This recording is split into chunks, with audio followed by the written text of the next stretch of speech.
जय माता लक्ष्मी। दोस्तों किस पाप के कारण स्त्री गर्भवती नहीं होती है? भगवान शिव ने माता पार्वती को बताए गर्भ धारण के महत्वपूर्ण नियम तथा पुत्र प्राप्ति का सर्वोत्तम उपाय। आइए इस प्राचीन कथा के माध्यम से जानते हैं किस कारण से स्त्री गर्भवती नहीं होती है, किस कारण से स्त्री को पुत्र नहीं होता है, किस दिन संबंध स्थापित करने से पुत्र की प्राप्ति होती है। तो दोस्तों, इस कथा को जो भी शुरू से लेकर अंत तक देखेगा उसको एक संतान की प्राप्ति होगी। तो आइए दोस्तों जानते हैं। दोस्तों, एक समय की बात है, भगवान शिव और माता पार्वती कैलाश पर्वत के शांत वातावरण में बैठकर विश्राम कर रहे होते हैं। तभी माता पार्वती भगवान शिव से पूछने लगती है, हे स्वामी, आज मेरे मन में एक शंका निर्माण हो रही है, कृपया आप मेरी शंका का समाधान कीजिए। भगवान शिव कहते हैं, हे प्रिय, तुम्हारे मन में जो भी शंका हो निसंकोच होकर पूछ लो, तुम्हारी हर शंका का समाधान करना मेरा कर्तव्य है। देवी पार्वती कहती है, हे प्रभु, आप तो सब कुछ जानते हैं, संसार के कण कण में आपका ही वास है, आप ही जन्मदाता है और आपकी ही आज्ञा से काल प्राणी को ग्रहण कर लेता है, आप ही संसार को चलाते हैं, जन्म और मृत्यु आपके ही बस में है। किंतु हे प्रभु, कौन सी स्त्री को संतान सुख प्राप्त नहीं होता है? किस कारण से बालक की गर्भ में ही मृत्यु हो जाती है? किस पाप के कारण स्त्रियां गर्भवती नहीं होती और किस पाप के कारण स्त्रियों का गर्भ नष्ट हो जाता है? हे जगदीश्वर, हे कृपा निधान, मैं आपसे यह जानना चाहती हूँ कि एक माँ को संतान को खोने का दुख क्यों सहन करना पड़ता है? कृपया आप मुझे इसका कारण विस्तार से बताइए, इसके पीछे कौन सा रहस्य है? भगवान शिव मुस्कुराते हुए कहने लगते हैं, हे देवी, आज आपने उत्तम प्रश्न किया है। आपके इस प्रश्न में संसार की सभी माताओं का कल्याण छिपा हुआ है। हे देवी, यह सत्य है कि कुछ बालकों की गर्भ में ही मृत्यु हो जाती है। स्त्रियों के द्वारा किए गए पाप के कारण ही उनका गर्भ नष्ट हो जाता है।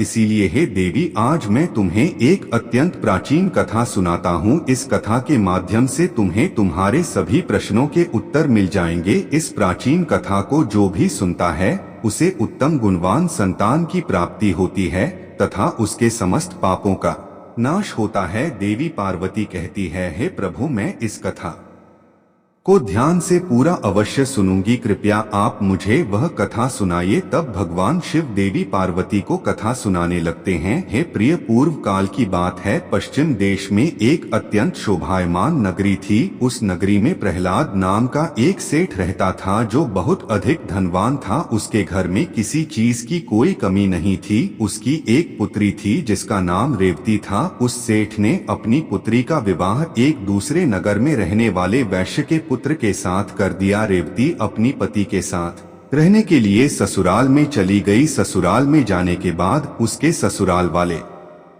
रेवती के साथ बहुत प्रेम और सम्मान के साथ आचरण करने लगे। रेवती अपने ससुराल में बहुत प्रसन्न थी। रेवती की सास का नाम सुनंदा था, जो स्वभाव से अत्यंत क्रूर और दुष्ट स्वभाव की थी। रेवती दहेज में बहुत सारा धन लाई थी। इस कारण से सुनंदा रेवती का झूठ मूठ का सम्मान करती थी, उसे मीठी मीठी बातें करती थी और अपने मायके से कुछ ना कुछ लाने को कहा करती थी। रेवती अपनी सास की बात मानकर अपने पिता से कहकर वह घोड़े, गाय, बैल, अनाज, वस्त्र आदि चीजें मंगवाया करती थी और उसके पिता भी सब कुछ खुशी खुशी उसे दे भी दिया करते थे। रेवती की सास का लालच बढ़ता ही जा रहा था। वह रेवती के मायके का सब कुछ हड़पना चाहती थी, लेकिन भोली भाली रेवती इस बात से अनजान थी। वह उसकी सास की मीठी मीठी बातों से जल्दी ही प्रसन्न हो जाती और उसकी हर बात को मान लिया करती थी। रेवती का पति संजय स्वभाव से भोला भाला था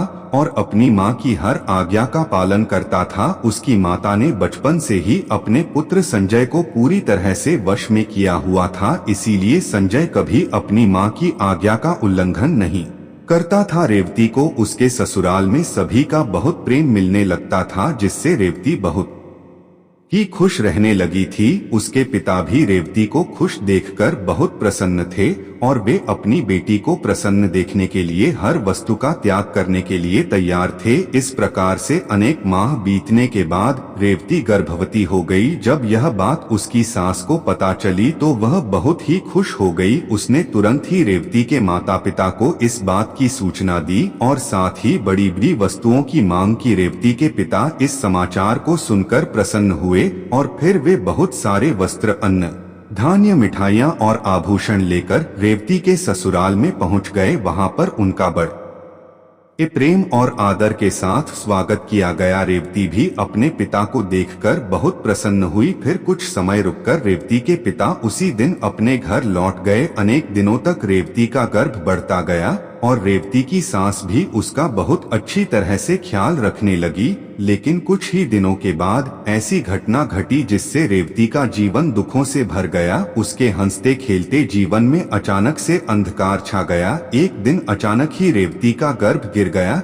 जिससे रेवती की सास बहुत क्रोधित हो गई और फिर रेवती को ताने मारने लगी। अरे पापिनी, तूने कौन सा पाप किया है? कुल का नाश करने वाली कलंकिनी, तूने अपने ही बच्चे को खा लिया। जन्म देने से पहले ही उस बच्चे को मार डाला। इस प्रकार से रेवती की सास उसे बहुत ताने मारने लगी, जिससे रेवती दुखी और उदास हो गई और कहने लगी, सासू माँ, इसमें मेरा क्या दोष है? मुझे समझ में नहीं आ रहा कि ऐसा किस लिए हुआ। मैं निर्दोष हूँ, मैंने कोई पाप का कार्य नहीं किया है। लेकिन रेवती की सास को उस पर थोड़ी भी दया नहीं आई और वह कहने लगी, अरे दुष्टा, तूने अवश्य कोई पाप की है जिससे तेरी संतान गर्भ में ही मर गई। उल्टा और पापिनी स्त्रियों के बच्चे पेट में ही मर जाते हैं। फिर भगवान शिव देवी पार्वती से कहते हैं, हे देवी, इस प्रकार से रेवती का गर्भ गिरने के कारण उसकी सास उसे भला बुरा कहने लगती है। उसके बाद से रेवती की सास उसके साथ बहुत बुरा व्यवहार करने लगी, उसे बात बात पर ताने मारने लगी, उसे भला बुरा कहने लगी। अब उसकी सास उससे ठीक से बात भी नहीं करती थी। दिन भर घर का सारा काम करवाने लगी। दिन भर काम करने के बाद ही उसे रात को आराम करने को मिलता था। रेवती को घर का झूठा भोजन खाना पड़ता था। अचानक से अपनी सास का ऐसा बदला हुआ रूप देखकर रेवती को बड़ा डर लगने लगा और वह अपनी सास के सामने आने से भी डरने लगी। फिर और कुछ महीने बीत जाने के बाद रेवती फिर से गर्भवती हो गई, जिससे उसके घर वाले सभी प्रसन्न हो गए। लेकिन रेवती की सास को उतनी खुशी नहीं हुई, वह उसे ताना ही मारा करती थी। एक बच्चे को तो खा गई, पता नहीं अब इसे भी जीवित रखेगी या खा जाएगी, इसका कोई भरोसा नहीं। यह तो डायन है, डायन। मेरा बेटा एक चुड़ैल से शादी करके उसे घर पर लाया है। लेकिन रेवती चुपचाप सहन करती रही। इस बार रेवती की सास ने रेवती के पिता को इस विषय में कोई समाचार नहीं दिया और वह चुप ही रही। इधर धीरे धीरे रेवती का गर्भ बढ़ने लगा। रेवती गर्भ धारण की हुई अवस्था में भी घर का काम करने लगी। बहुत काम करके थकने के बाद भी रेवती की सास को उस पर दया नहीं आती थी। इस बार रेवती को 9 महीने पूरे हो गए और अब उसका प्रसूति का समय आ गया। रेवती को कमरे में ले जाया गया और फिर रेवती बालक को जन्म देने लगी। जब रेवती ने बालक को जन्म दिया तो उस बालक के मुख से कोई आवाज सुनाई नहीं दी। वह बालक कोई भी हलचल नहीं कर रहा था। इस बार रेवती ने एक मरे हुए लड़के को जन्म दिया था। इस बात को सुनते ही रेवती बहुत दुखी हो गई और जोर जोर से रोने लगी। इधर रेवती की सास बहुत गुस्सा हो गई और उसने तुरंत ही रेवती को पकड़कर घर से बाहर निकाल दिया और कहा, अरे दुष्टा पापिनी, तू इस घर में रहने के लायक नहीं है। तू तो चांडाल नहीं है, तू मेरे पोते को खा गई। अब तू इस घर में नहीं रह सकती। अगर तू इस घर में रहेगी तो हम सभी को खा जाएंगी। तेरे जैसी ऐसी अशुभ स्त्री को तो घर में रखना ही नहीं चाहिए। तुझसे विवाह करके मेरे पुत्र का नसीब ही फूट चुका है।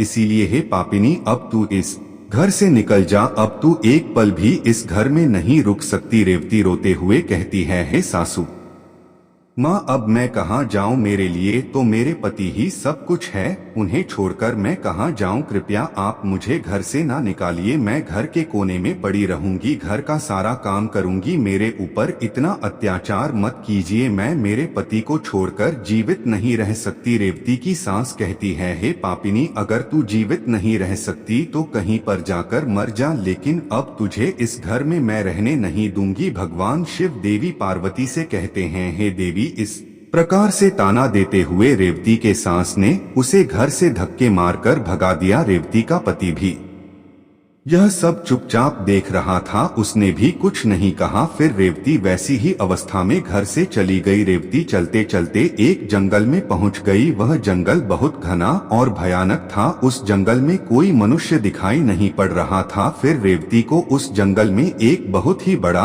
और सुंदर वृक्ष दिखाई पड़ा। उस वृक्ष के पास एक बहुत ही सुंदर आश्रम था। रेवती जल्दी से उस आश्रम के पास चली गई और इधर उधर देखने लगी तो वहां पर उस आश्रम में कोई भी नहीं था।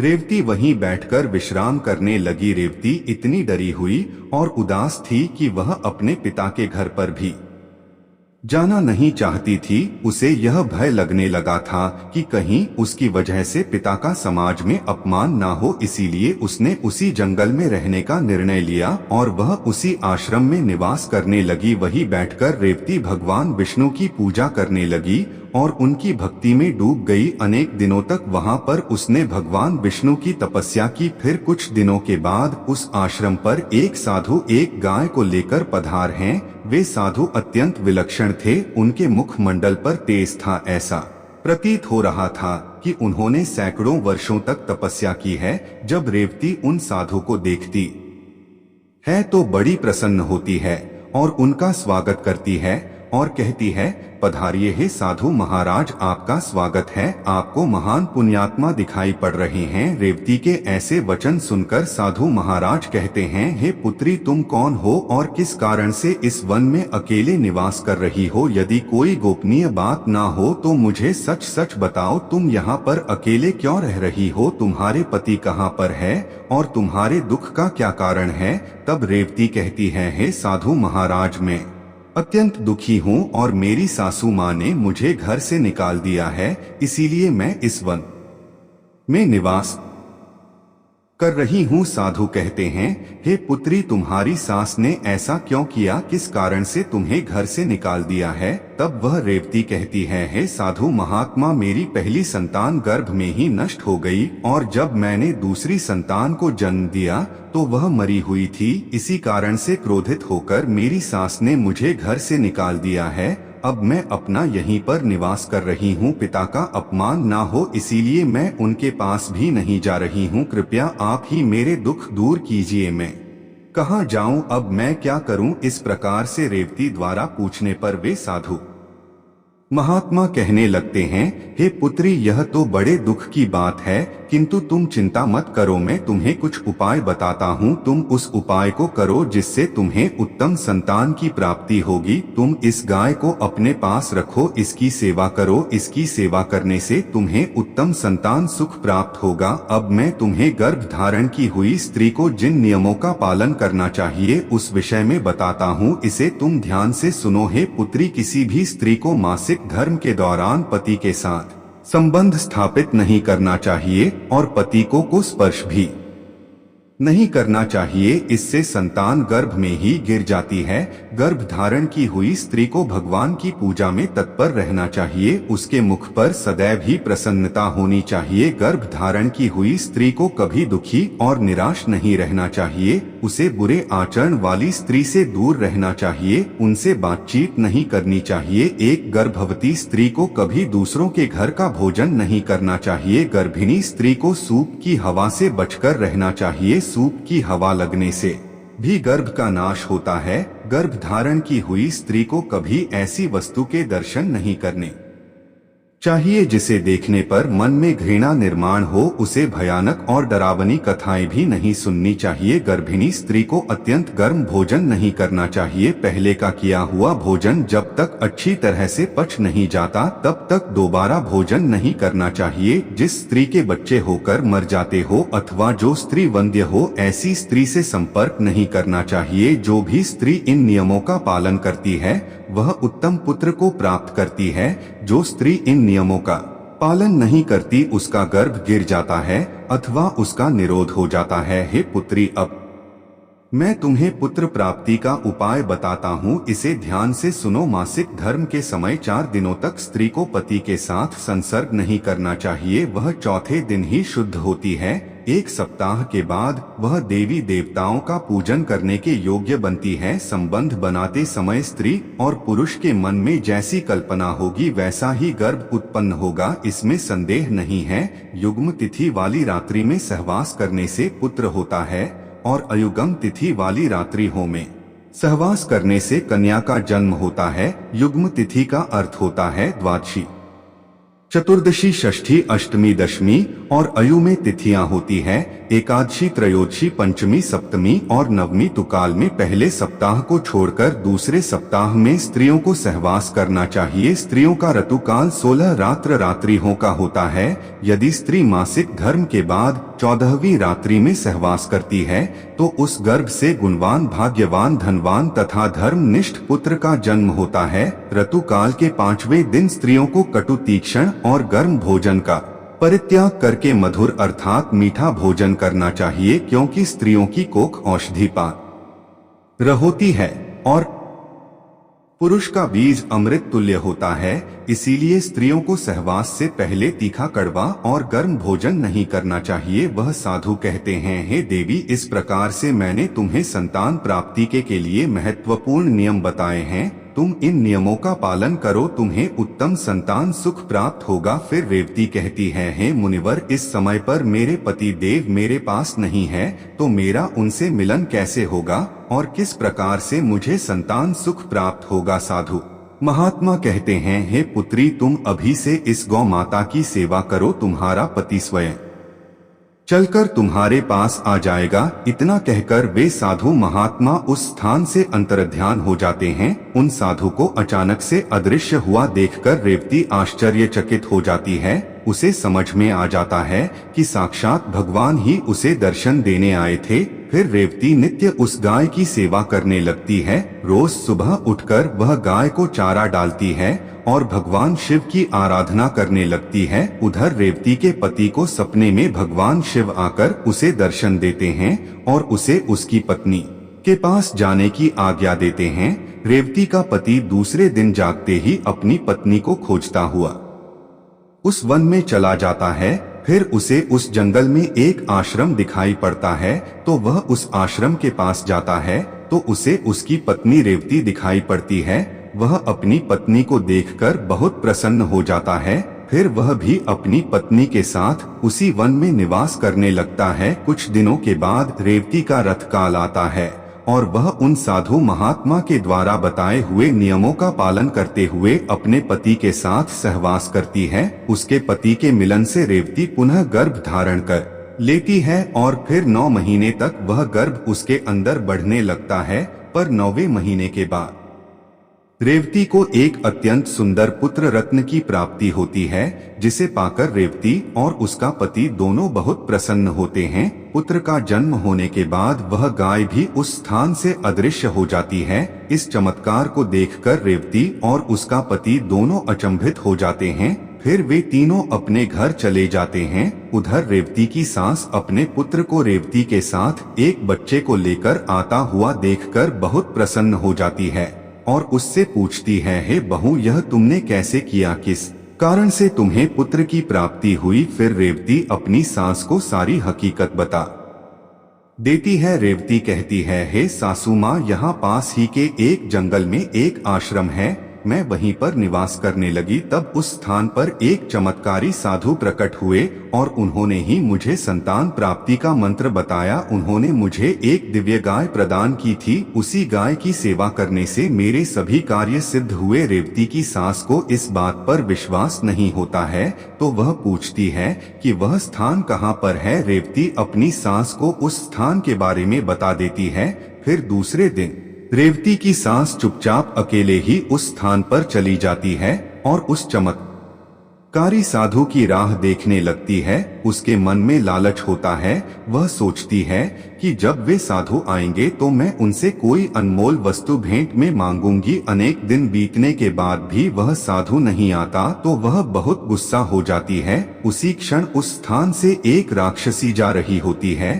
जब वह राक्षसी रेवती की सास को उस आश्रम के पास खड़ा हुआ देखती है तो वह तुरंत उसके पास जाती है और कहती है, अरे वाह, आज मेरे लिए इस जंगल में ताजा ताजा भोजन आया है। आज तो इस बुढ़िया को खाने में बड़ा मजा आएगा। जब रेवती की सास उस राक्षसी को देखती है तो वह थर थर कांपने लगती है और जोर जोर से चिल्लाने लगती है, किंतु उसकी सहायता के लिए उस स्थान कोई नहीं है। फिर वह उस राक्षसी सामने दया की याचना करने लगती है। अरे राक्षसी, मुझे छोड़ दे, मेरा भक्षण मत कर, मैं तो वृद्ध महिला हूँ, मेरा भक्षण करने से तुम्हारा क्या लाभ। राक्षसी कहती है, हे दुष्ट स्त्री, वृद्ध हो या जवान, मैं उसी का भक्षण करती हूँ जिसे विधाता ने मेरे लिए चुना है। आज ईश्वर ने तुझे मेरा ग्रास नियुक्त किया है, इसीलिए मैं तेरा भक्षण निश्चित ही करूंगी। तूने अवश्य ही महापाप किए हैं, दूसर पर झूठे लांछन लगाए हैं, इसीलिए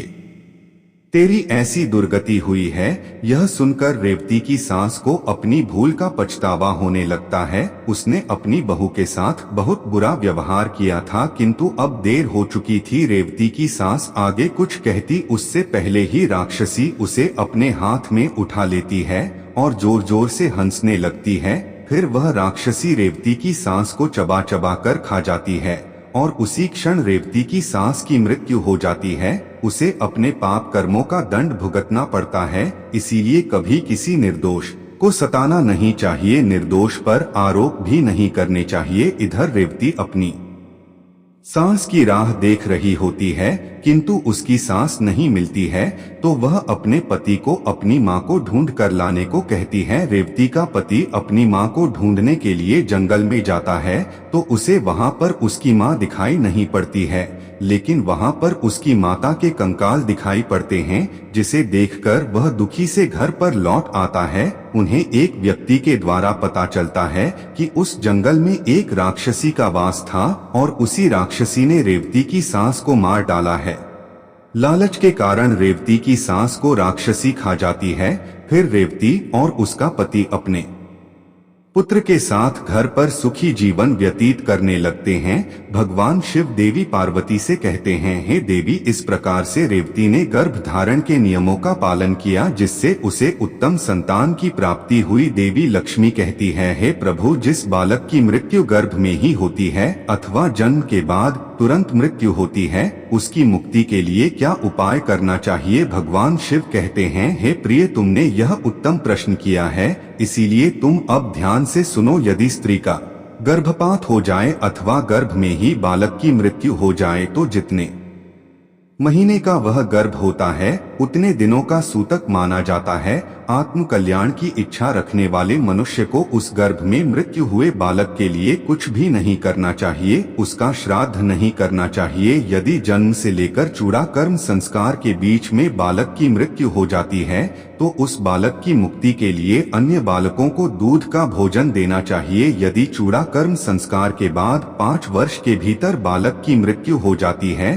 तो शरीर दाह का संका करना चाहिए, उसके लिए दूध का दान करना चाहिए और बालकों को भोजन कराना चाहिए। यदि 5 वर्ष की आयु के बाद बालक की मृत्यु हो जाती है तो उसका दाह संस्कार करके उसके लिए जल से भरे मिट्टी के पात्र का और खीर का दान करना चाहिए, तभी उस बालक को पुनर्जन्म प्राप्त होता है। तो दोस्तों, इस प्रकार से भगवान शिव ने माता पार्वती को गर्भधान का रहस्य बताया है। उम्मीद है आपको यह कथा पसंद आई होगी। और दोस्तों, अगर ये कथा सच में पसंद आई है तो कमेंट्स में जय माता लक्ष्मी लिखना ना भूले। और दोस्तों, इस कथा को अपने परिजनों को अवश्य शेयर करें। तो दोस्तों, कथा यही समाप्त होती है।